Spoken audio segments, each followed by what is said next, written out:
and it's really a pleasure to welcome you to today's webinar, where we will be speaking about the key customs changes you can't ignore in the UK, in the EU, and also in the US. And because there's quite a lot happening across these three regions, we're very glad to have you with us. And to make the best use of our time, let's get started. So one of our speakers is Marc Bernitt, who is our head of customs at Kuehne+Nagel. Marc has over 30 years of experience in global customs compliance and has guided countless organizations through major regularity changes. He really focuses on helping businesses staying prepared and resilient, and we're very pleased to have him here with us today. We also have John Roberts, who is our UK Custom Sales Manager at Kuehne+Nagel. He has over 14 years of experience in logistics, in custom solutions, and John brings a deep insight into the UK's evolving trade environment. And myself, Anaïs Schatz, who is Business Development Manager for the Global Customs team, and I'm specialized in CBAM and EUDR, and I'm very happy to be your moderator today. So before we start, a few practical notes. So the presentation will last around 45 minutes, followed by a 15 minutes of Q&A. Please feel free to submit your questions at any time. Remember that this session is being recorded and the recording will be shared with all participants afterwards. On the next slide, you'll also find useful tips. If you experience any audio issues, try switching your speakers into setting to default. And of course, to enlarge your screen, just click in the full screen icon on the top right corner. And if you want to submit any type of questions, you can use our Q&A box in the top right corner. Also remember that the questions are not visible to other participants, only to us, and they're going to be treated confidentially. And before we begin, a brief disclaimer. This presentation is only for informational purposes. It does not constitute any legal or financial advice, and Kuehne+Nagel makes no guarantee regarding future outcomes. The content shared today should not be reproduced or redistributed without permission. With that, thank you all for joining us, and I'm pleased to hand over to Marc to begin today's session. Thank you very much, Anaïs, and also from my side, very warm welcome to this interesting topic, which is actually helping us to take a deep dive from a business perspective to see what the pressing topics are from a challenging customs environment which is ever evolving, especially if you look at the UK and the EU and most certainly the US. My name is Marc Bernitt and I'm here with my colleague John Roberts. Very pleased to walk you through some slides and some input on those topics. But before we start, John, how are you today? Doing great, thanks Marc. Really excited about this conversation because customs and compliance and global trade never been more complex or more critical than they are right now. Absolutely, and we can certainly ascertain that within shifting environments and geopolitical tensions, which we hear pretty much on a daily basis, that topics like CBAM, US tariffs, and the changes in post-Brexit world from a UK perspective are certainly topics which businesses are struggling with in terms of what does it mean for them, and are there any ways how we can navigate and help them navigate through this jungle of regulations, as it's sometimes called. So what are we actually unpacking here today?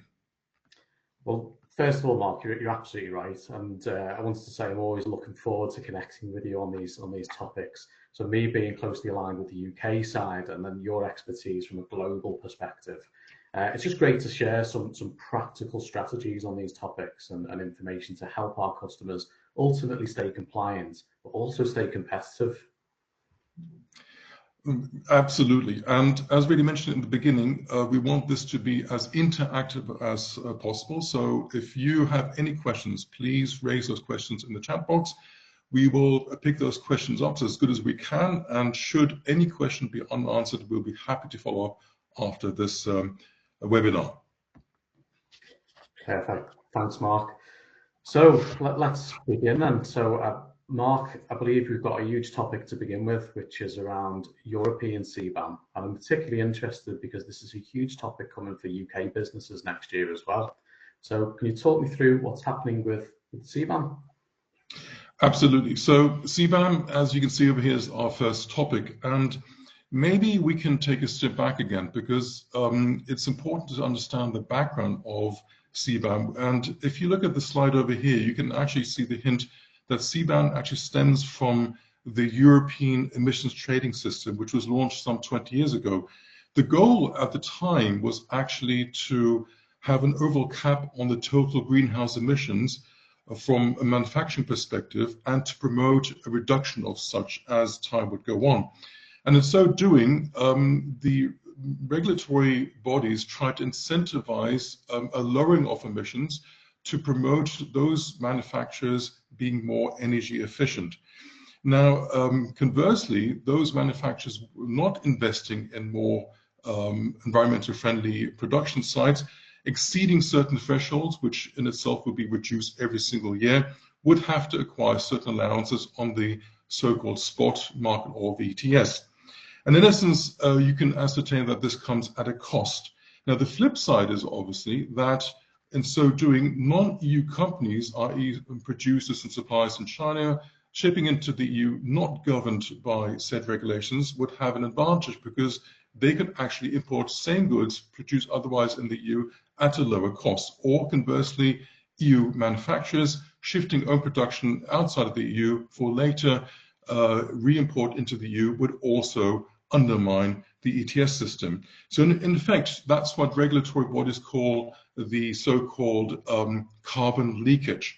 Now with CBAM, so the carbon border adjustment mechanisms, the regulatory bodies are actually trying to create a level playing field, because with 6 initial product categories with a heavy carbon footprint, those products would constitute the first time ever the EU is actually imposing an extra tariff or levy on said products, so cement, aluminium, steel, and so forth, which then, as the ETS system is gradually going to be phased out, the CBAM regulatory bodies have said they want to expand from the initial 6 products up to all industrial products up to 2032, which means in essence, if you're not infected by CBAM now, you will most certainly, if you are trading industrial products, importing those products into the EU, you will be affected at some point in time in future. Now, this has been in place as a new regulation since October 2023. The big bang is actually happening in January 1st, 2026. What's the difference? So we've carved out 3 elements, as you can see over here on this slide. One is the pricing, obviously, which is the most imperative one. So for the first time, CBAM products will come at a price to be imported into the EU. So for the first time, importers would have to pay for said products in accordance to the embedded emissions. Plus, they would also have to report annually, not quarterly, annually on the emissions. Now, the allowances can be bought on the ETS spot market, so that's nothing new, but the selling and the purchasing becomes more important, especially from a procurement perspective, because you would have to hedge and include the extra cost and tariff of products into your hedging schedule or as part of your landed cost calculations. Important to note over here that if you are an importer in the EU and governed by these products, then you would have to apply for an authorized to be authorized declarant. If not, you would be excluded from the opportunity to import said initial products into the EU.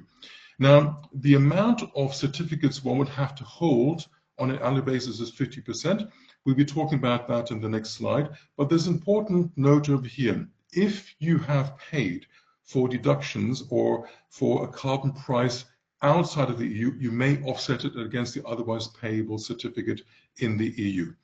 There are some technical topics like being mindful of also reselling unused certificates, so certificates you initially bought.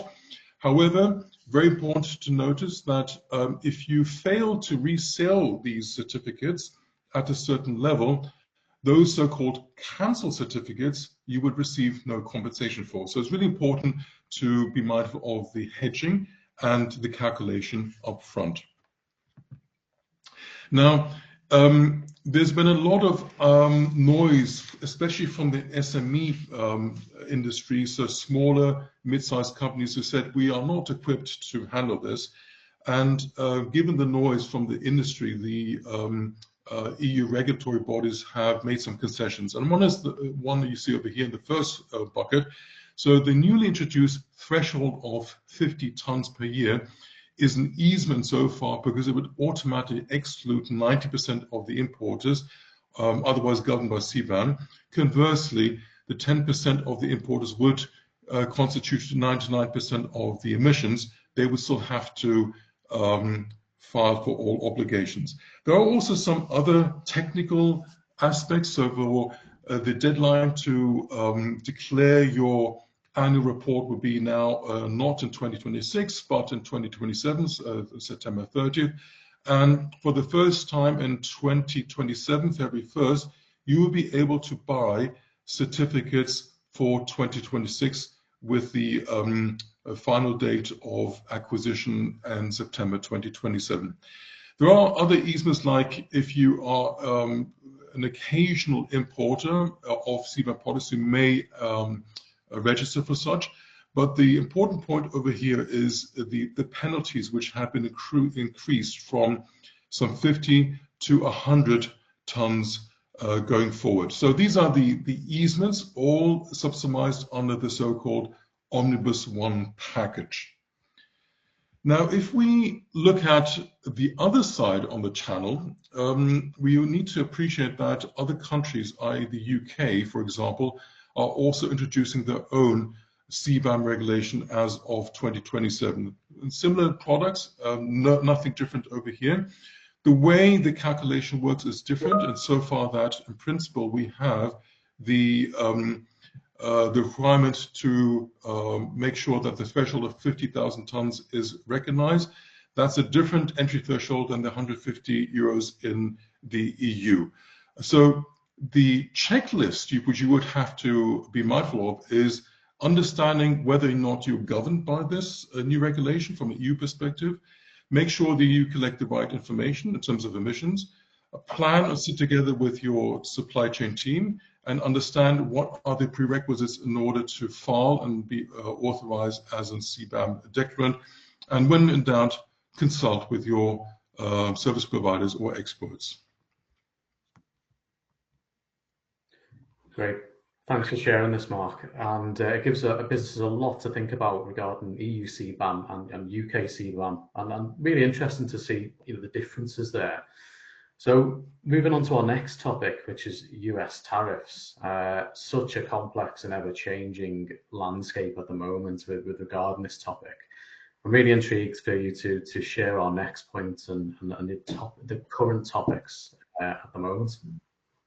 Yes, pleased to do so, John. So obviously we've all heard about the Liberation Day. So on April 2nd, the US President Donald Trump announced a full suite of extra tariffs imposed on literally every single country outside of the US.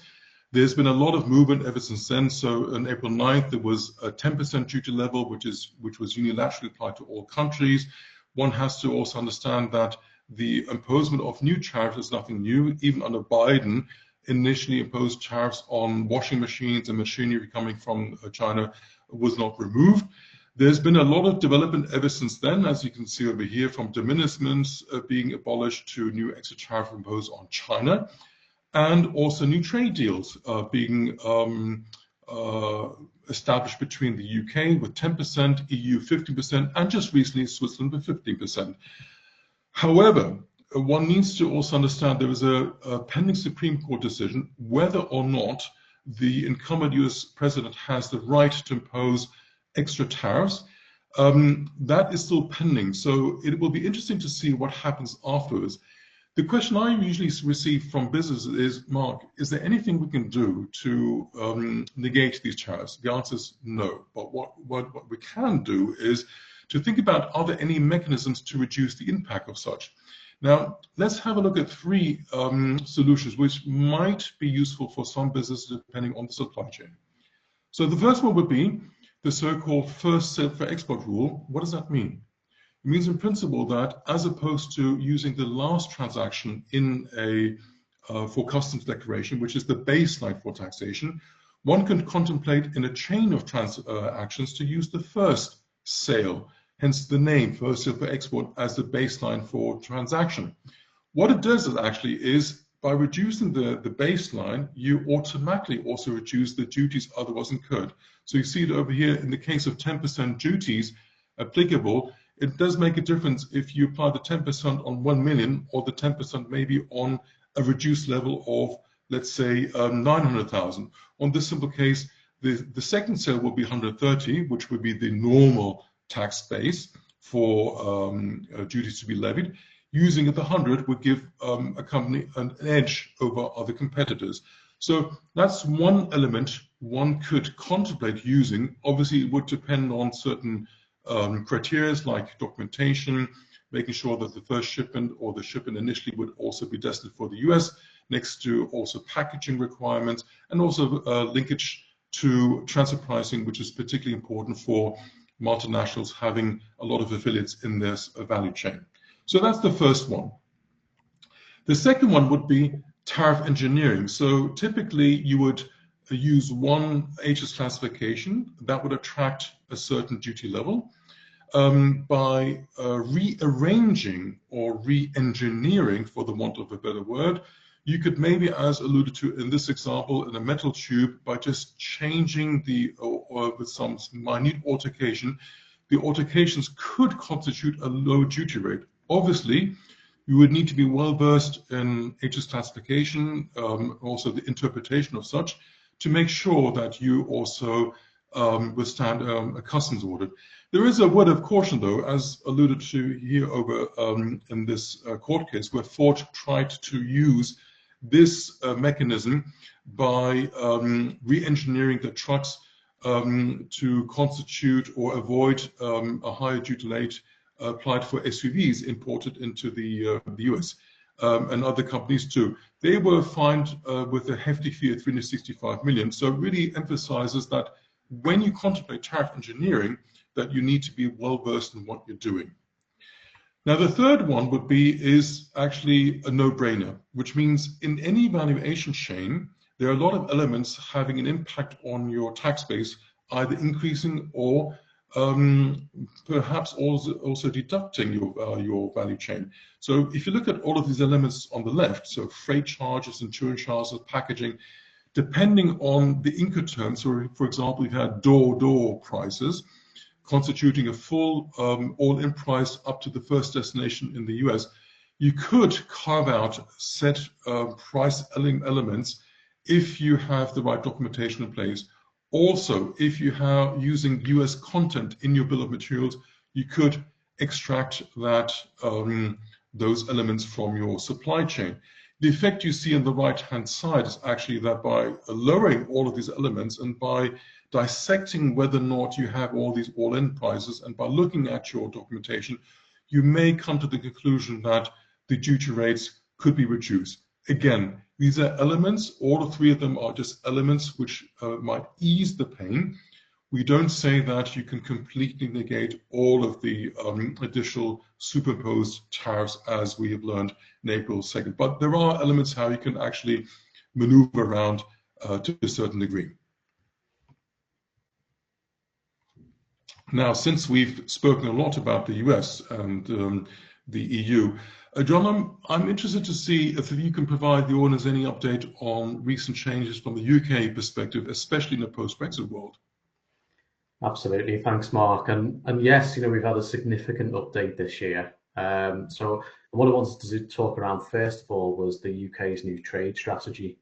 So this was released in June the 26th this year. And what I want to talk around today is what this means for the UK to EU and EU to UK trade alignment. So to provide a bit of background, the topic of a new trade strategy first appeared in 2024 in Labour's general election manifesto, led by Keir Starmer. It was then came to fruition on June this year, and they noted this as a clear manifesto commitment.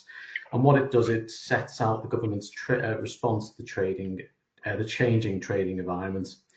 So I've highlighted 2 points on here, and the first one being that a quote from the strategy, which was not seeking to rejoin the single market or customs union, but they're keen to strengthen those UK-EU relations and making that trade easier for businesses. The second point I'll mention here is proximity matters in trade, and it highlights here that out of the 20 export destinations globally for the UK, 9 out of those 20 destinations all sit within the European Union. So that's why proximity matters so much. And then what we've seen in the market is that since 2018, we have seen a 2% drop in trade with the EU, but a 9% increase in trade globally. So it's really not comparable in terms of the drop off and the increase in trade globally, and we've still not overcome those challenges of Brexit. So what I want to do is talk around 2 key points that the strategy are looking to change going forward, the UK government, and I'll move on to the first topic now.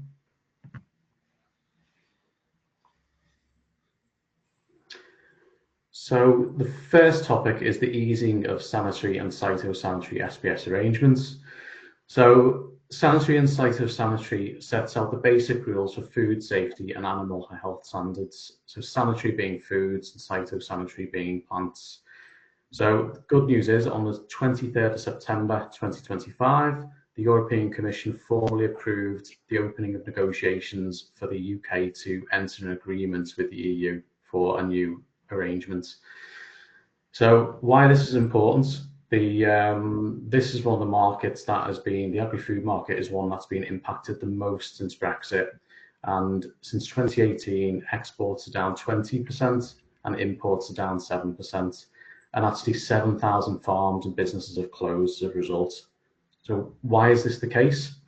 Well, there's goods such as dairy, fish, eggs and meat currently face 100% document checks and 30% physical checks actually at border. And they also require health certificates, and these must be issued by an official veterinarian or competent authority in the exporting country to make sure that it meets UK and EU standards. Well, the goal of this is to facilitate smoother trade in agri-food products and become more of a frictionless trade with the EU. And it's actually estimated to unlock £5.1 billion worth of revenue for the UK economy by reducing these barriers. How they set out to do this is by eliminating your routine and border checks on medium and low risk products and removing the need for certification requirements for food and agri goods moving between the UK and EU. So the benefits of this, of course, so how this will benefit our businesses in the UK, it's going to include faster trade across UK-EU border due to less stops. So it'll smooth and speed up your supply chain. Less paperwork and the certifications being removed, and lower costs for businesses. And when you think about the lower cost for businesses, if you think of an example of a health certificate that costs £100 per shipment, a plant certificate can cost £25 per shipment, and a mixed truck of 5 to 6 animal products can cost anywhere near or further than £1,000 per truck. Also, your banned items from the EU, so such as fresh sausages, burgers, and some shellfish and sea potatoes, will actually be able to enable to sell to the EU again. What this will do in reverse of imports coming into the UK, it will ease pressure on consumer food prices due to the less red tape and the less cost of moving goods into the UK.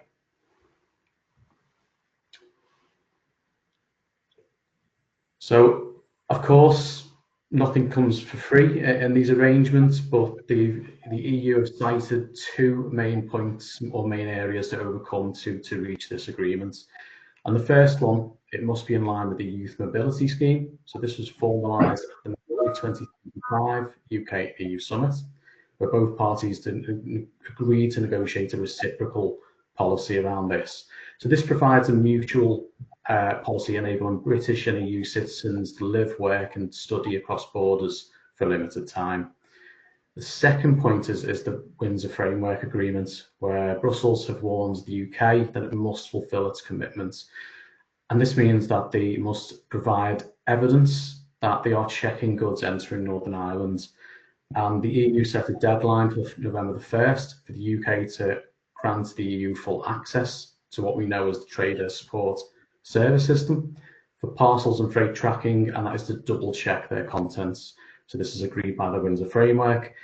There's actually renewed optimism that if these 2 points can be agreed on, we will have this agreed in 2026 and implemented in 2027.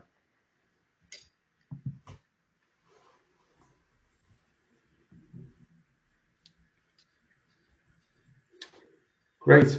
So the next topic I wanted to talk around was the complexity and how the UK government is looking to reduce the complexity around the issues regarding regional agreements on rules of origin. So rules of origin, as we know, they determine the economic nationality of a product, so where it's made from as opposed to where it's shipped from. And that then tells you if there's due preferential tariffs or duties. So the different approaches, though, to rules of origin between different countries and different regions adds complexity.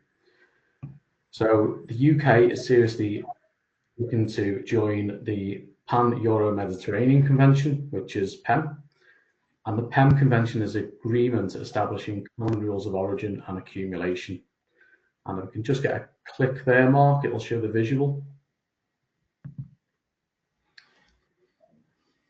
So I thought it was important to show this, as this shows all the contracting parties for PEM. So you've got the 27 EU member states and 25 contracting parties, and the regions are Euromed, Pan-Euro and EFTA. So why this matters? Well, first of all, it was simplified paperwork for exporters and importers. So you don't need to learn different rules of bilateral agreements, and PEM uses uniform certificates of origin and invoice declarations. It also provides businesses with greater flexibility. So if a UK manufacturer sources parts from another PEM member state, they will have a higher chance of selling under zero tariffs to the EU. And it'll also enhance and move the supply chains, and that, it will speed up our supply chains and make things a lot smoother and less complex with less regulatory barriers. So what I want to talk about next really was just an example of PEM in action, and I provided an example here, and this came from a conversation that I had with a UK car manufacturer just recently, and about how this could apply to them and what the benefits would be. And if you see here, so under trade cooperation agreement rules, they state that the manufacturers require 55% of the local content, either UK or EU origin, to qualify for tariff-free access. And under this example here, you have a car manufacturer and 45% of their parts from the UK, 15% from Turkey, and 10% from Serbia. Now, without PEM, that means that only 45% is total origin, and then they will sell to the EU under 10% tariffs. However, if you apply PEM as a PEM member country, the 25% from Turkey and Serbia will match towards the 45% of the UK, giving a total origin of 70%, and then it equates to zero tariffs to the EU. So a huge benefit. It opens up wider sourcing options for anyone who sources parts globally and is selling to the EU. And the final point I'll mention on this is the Department for Business and Trade is doing a call for evidence, so speaking to businesses currently, and that'll run up to the 15th of December, and we could see an answer as soon as the end of this year to whether we are looking to continue this and looking to make an agreement with PEM. Very interesting. So John, if we look at the current state of affairs in relation to the EU, so I think we can ascertain that in a post-Brexit world that there has been some challenges. At the same time, I also know that there's been an increased use of regime 42 into the EU. What's your take on that? Yeah, there's been a lot of change around this, and there's been sort of mixed communications within the market over the recent months in terms of what exporters need to think about with its regime 42 is a very much used method for DDP for exporters to sell into the EU, where the EU buyer maybe not necessarily wants to be that importer record or provide any customs formalities. Okay, so let's walk them through a bit. So coming to regime 42, a very often question is raised, so what is it all about? So picture you importing from a UK perspective goods into the EU. Normally you would file a customs declaration, so the single administrative document, and the regular CPC code, so the customs procedure code, would be 4000. What it means in practice is that an importer of record would have to pay on the one hand side the duties, and also aligned with duties the so-called import VAT in accordance with the tariff and the product. So with regime 42, there is a certain easement if one would ship out under DDP, where the UK exporter would also be the EU importer into a point into the EU, i.e. in the former days in France, whereby the mechanism of 42, regime 42, would mean that you would only have to pay the import duty, but the import VAT would be automatically suspended under a reverse charge mechanism. Reverse charge because the VAT obligation would be transferred to the recipient in another EU member state. So physically what happens, you clear the goods, let's say in Calais, coming from Dover, destined goods are to be shipped into Germany. The German recipient or consignor would have a valid VAT number. What would happen technically is that one would use the fiscal representation VAT number of your fiscal rep in France and ship the goods under tax suspension as an intra-community delivery from France to Germany. Obviously, there are lots of benefits. Set aside the fact that you wouldn't have to register for that in the EU. You could use the fiscal services of a fiscal rep in France, Netherlands, or Belgium. And obviously, the cash flow advantage is the one which is the key element. Instead of paying upfront, there will be no paying of any import VAT, which is obviously the biggest advantage. Now, there is something which has also caused a lot of noise in recent months, is that the French have announced already 1.5 years in advance to abolish this regime 42, which would mean that as of January 1st, 2026, non-EU businesses cannot rely on a French limited fiscal representation to act on their behalf. So the said advantages of importing into Calais, then usage of a fiscal rep for an onward supply into another EU member state would not be possible. So this is the regime which you see on the right-hand side. So supply of goods, UA importer would have to use the DAP solution, which means that the UK exporter would not use the DDP solution in that instance. So, John, maybe you can walk us through here what it means for alternatives for UK exporters.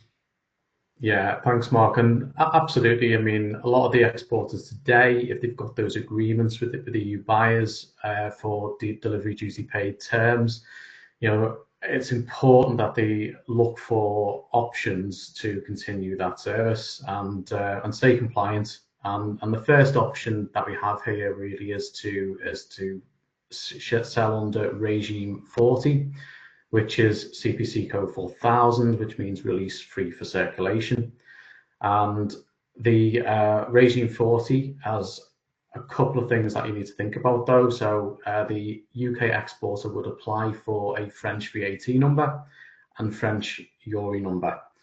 This allows the use of delivery duty paid, and the VAT is deferred, so there's no physical payment of the VAT at the border on arrival to the EU. The UK exporter also needs to be mindful under DDP terms, they are responsible for the monthly VAT filings as well. So you can see here on the visual on the right hand side, it's from the UK, that is shipping from Dover, Calais, imports, VAT is deferred, arrives to the overseas EU buyer, and that can be shipped then onto anywhere within the EU. Now, moving on to another option that we have,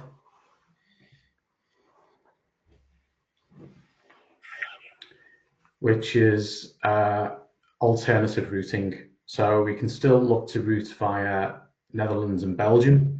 So for Netherlands and Belgium, if you wanted to stay DDP terms, you'd look to apply for Article 23 license for Netherlands or ET 14,000 license for Belgium.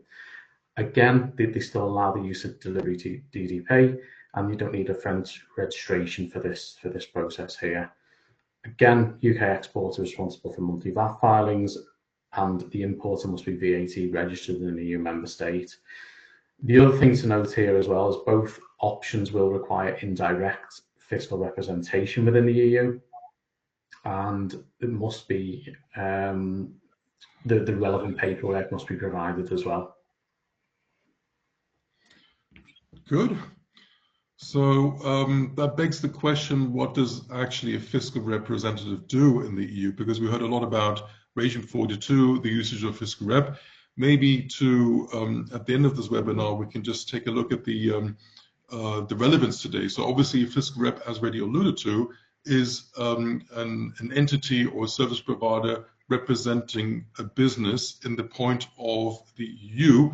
It would be a local point of contact with the necessary VAT and tax registrations in place to act on behalf of a foreign entity. In the post-Brexit world, obviously, a third country or non-EU country would need to have a fiscal rep in, for example, in Belgium and the Netherlands to act on the behalf of said exporters wanting to engage with the EU. So the appointment as such reduces the tax burden from a non-EU perspective, and at the same time, it would also enable a very seamless setup in the sense that usage of fiscal reps in Belgium and Netherlands would ease the otherwise administrational requirements when in the lack of thereof. So when it comes to the selection and the submitting of requirements and documentation, you have a number of items over here. So the selection has to be obviously someone who is knowledgeable enough and established in the market with the right license and conditions. And in terms of having the registrations in place, there are some mandatory compliance requirements as stated over here. And obviously the VAT registration is something which the fiscal rep would have in place, but also the checking points is when we look at the onward supplies is also in relation to checking if the consignees in the EU in the usage of intra-community deliveries would have also the right valid VAT registrations in place. So it is a compliance initiative. It would ease a lot of burdens from the tax side, the VAT side, when used properly. And there are still options, as already alluded to use fiscal reps in Belgium and the Netherlands. In France, as we just discussed, there are limited usage of Regime 42, but still the need to have a fiscal rep, even if you are VAT registered in France. Now, so if we conclude these topics, so we discussed CBAM, we discussed options how to reduce the tax burden from a duty perspective in the US. John walked you through some of the updates from a UK perspective and also the changes in Regime 42. What does it mean for us from a business perspective? So the first thing is actually, obviously, anything changing the setup has an operational consideration in the sense that the operational considerations need to be accounted for. So having the right entry and exit points is crucial to understand, and also making sure that you have the right preconditions in terms of a documentary setup, in terms of the service providers, and also understanding what is the impact of my landed costs. Because typically the logistics cost in relation to the actual tax and duty spend, especially in the days of US tariffs, are way lower than the actual duty and tax burden.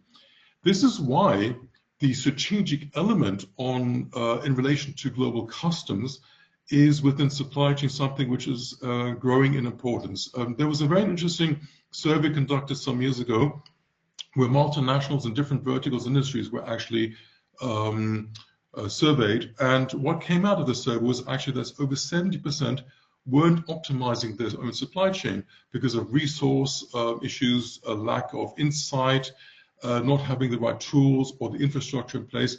So the takeaway, I think, is not only because of US tariffs or post-Brexit or changes in the EU landscape, is to really look at your supply chain from an end-to-end perspective and think about if there are any ways how you can optimize from a free trade perspective, from a customs valuation perspective, but also usage of the PEM regulation, which have changed this recently, to make sure that you maintain or you obtain a competitive edge going forward.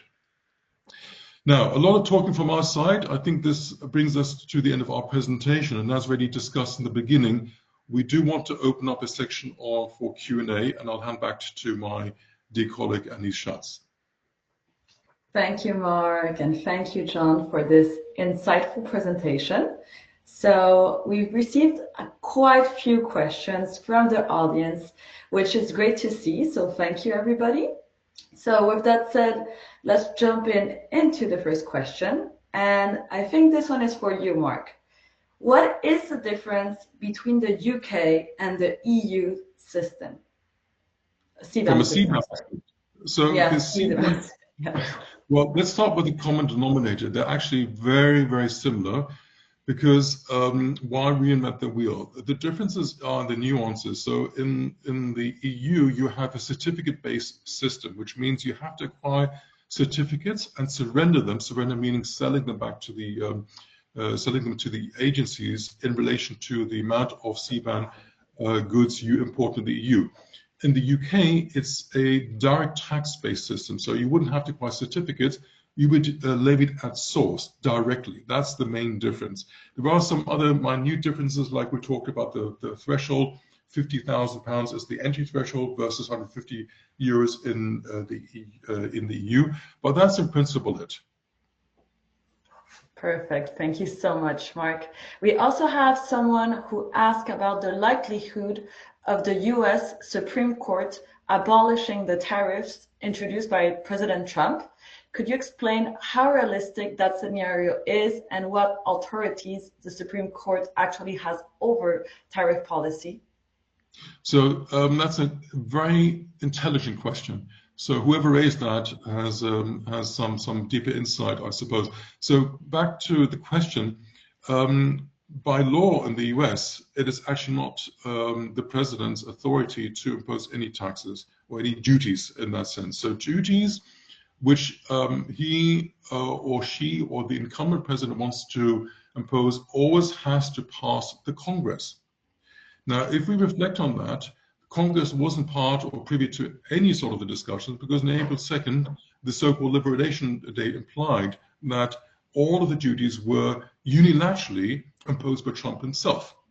Hence, this being brought to the Supreme Court because not only individuals but also industry leaders have taken this to court and have appealed these extra duty rates, which are, by the way, also contributing to high inflation rates in the US.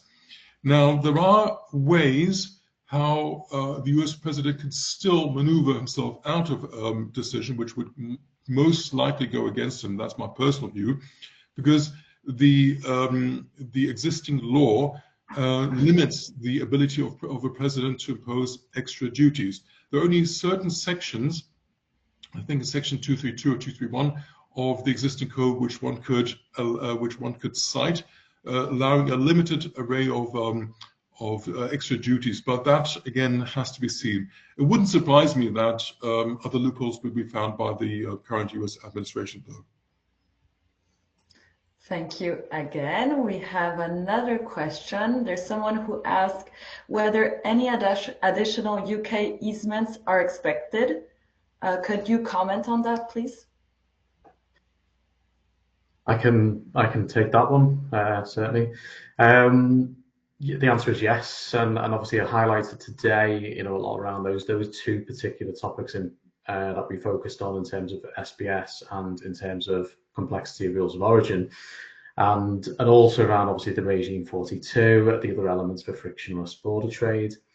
But the other elements that to look out for are around digitalisation. So there's the UK government are releasing a centralised data hub for all UK businesses in Q1 of next year, which will really help support them with their supply chains and digitalising their supply chains and what's needed for that.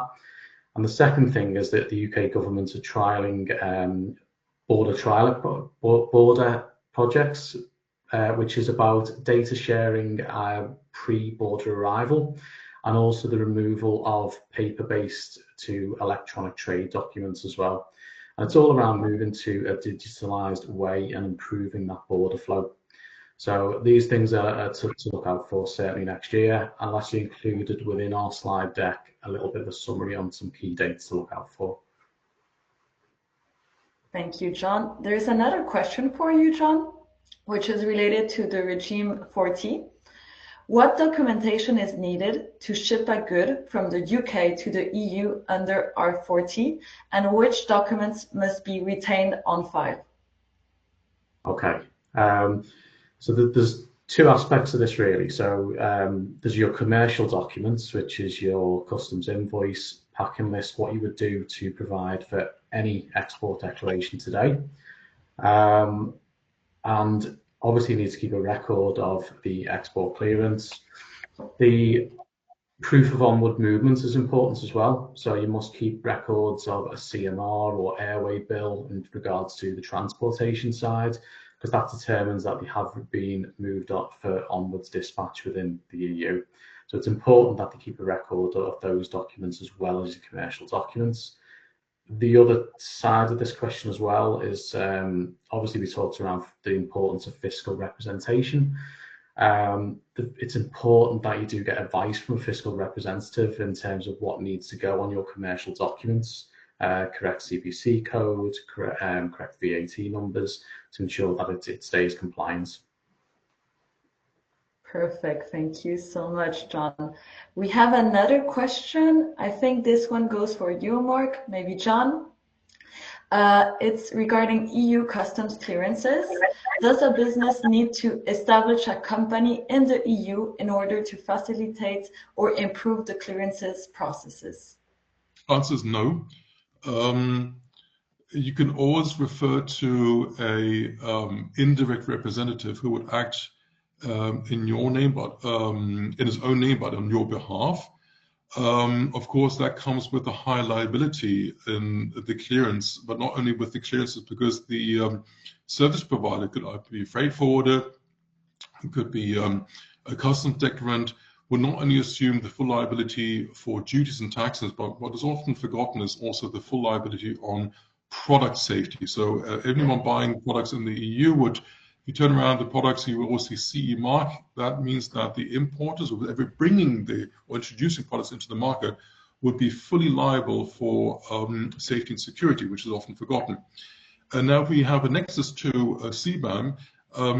It will pose some I think, challenges from a company perspective to make sure that if you are, for example, a Swiss-based or UK-based business wanting to import into the European Union, and you wouldn't have an own company, you would have to obviously appoint an indirect representative. That indirect representative would have the full liability for duties, taxes, product liability, but also we need to fulfill all the obligations coming with CBAM. So the acquiring of CBAM certificates, the surrendering, the selling of CBAM certificates, the hedging of CBAM certificate, that indeed might pose some issues. Thank you so much, Marc. We have another question related to the first sale for export world.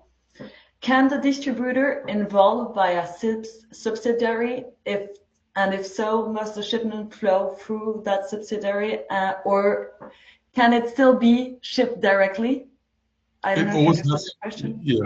Yeah, I understood the question. So if you're in a typical chain of transactions, you have different stakeholders. You have typically, if you're a Swiss-based company or a based company in Singapore, a mother company, parent company being Singapore, or let's say in a principal in Switzerland, you maybe have 2 or 3 affiliates adding value or having some kind of a transactional linkage.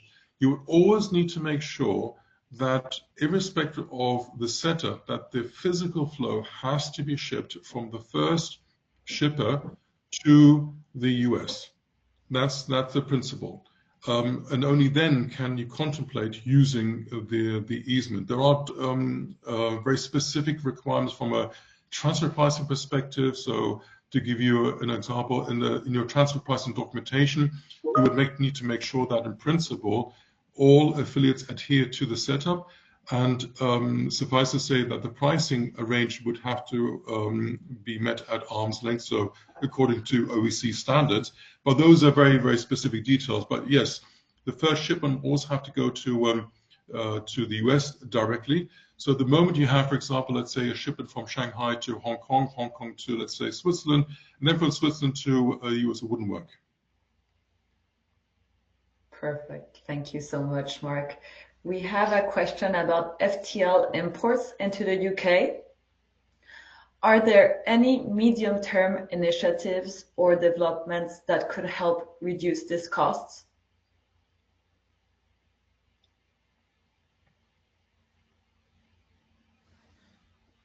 John? Yeah, so FTL imports coming into the UK, in terms of cost, I'm assuming it means almost looking at a reverse of a smart border or radian 40. Of course, if we reduce the stops, the custom stops or stops at border, that will ease the checks. The SBS arrangement will work both ways. So in the long term, this will have an impact in terms of flows coming into the UK. But on secondly, if they are looking to utilize a pre-clearance from FTLs coming into the UK, this is also possible in the same way that we would do it on an export lane from the UK. So they would have a fiscal representative, indirect representative in the UK with a GB VAT number, and then reverse that into the UK. So there'd be no stops in terms of clearance and pre-clearances done within the EU flowing into the UK. Thank you, John. One last question. Someone asked, I would like to know if my company is not currently importing CBAM materials, but may do so in the future. Can I register as a CBAM declarant later? Yes. So, I mean, important is always the threshold. You might remember that we alluded to the 50-ton threshold, which is part of the Omnibus Package 1. If they're currently under 50 tons, they could register. That wouldn't harm anyone. But all companies, except for the food and feed industry, so all companies engaging in products in the industrial sector would need to have a close look at the development of CBAM, because remember, the European emissions trading system is going to be phased out, and conversely, with that phase out comes an expansion of CBAM. So with more CBAM products being governed by this new regulation on taxing emissions for imported goods, you might well fall into the category that you have to observe the set of rules and procedures to not suffer from an import stop at the time of import, which will not happen if you don't have the right prerequisites in place. Thank you so much, Marc. And just a new question arrived. It's regarding ERE and VAT registration. Can a company use an Irish ERE number together with a French VAT number, or is it necessary to hold both a French VAT number and a French ERE number? I get that question very often. It's a valid question. So first of all, we need to distinguish the different jurisdictions. So EORI, an EORI number can be used in any of the EU 27 member states in the EU. So you can be registered in Finland and use said EORI number for an import into Spain, for example. However, that is linked to the EU being the customs regulation, which are automatically applicable in all EU 27 member states. The VAT directive, however, is a directive which is broken down into all EU member states. It's different to regulation, which means that if you import into France, you could use a different EORI number. You wouldn't have to have a French EORI number, but you would need to have a VAT number, a VAT registration in France. If, for example, you import goods and you have a local sale, so for products remaining in France. Thank you, Marc. Also, thank you, John. That brings us to the end of today's session. And on behalf of Kuehne+Nagel's team, thank you again for joining us today at this very valuable webinar. And we really hope that you keep an eye on other webinars that may be coming soon. And we wish you a great day and take care. Thank you all. Thank you. Bye-bye. Thank you.